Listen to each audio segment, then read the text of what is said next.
Ahmed Al-Shami, c'est un journaliste yéménite. Il a quitté son pays pour s'installer en France.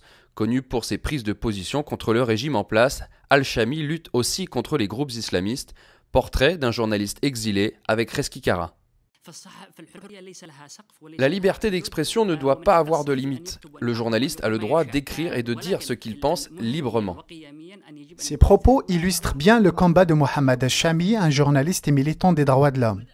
En 2013, il fuit la mort, il rentre en France laissant derrière lui sa famille. Comme plusieurs journalistes étrangers, il était hébergé pendant 6 mois à la Maison des journalistes à Paris, une association qui accueille et accompagne des journalistes exilés. J'ai connu Mohamed à la Maison des journalistes.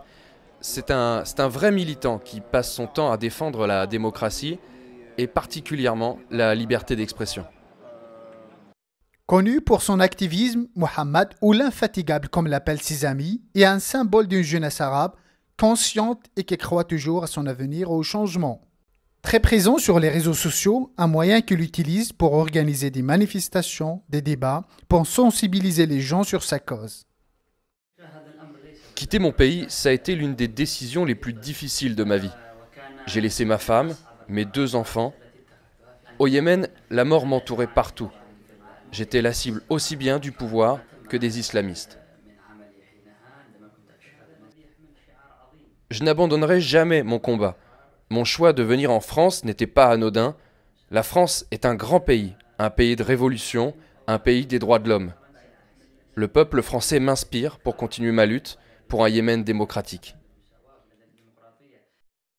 Malgré la distance, Mohamed est toujours en contact avec son pays, le Yémen, pour préparer un changement démocratique et pacifique. En avril 2015, il a reçu le doctorat d'honneur des droits et des libertés fondamentales par le gouvernement français. Une récompense au travail qu'il a fait à la tête de l'Alliance internationale pour les libertés et les droits fondamentaux. Une organisation qu'il a fondée lui-même pour soutenir les peuples opprimés. Entre l'exil et le militantisme, pour Mohamed, la liberté sera le chemin.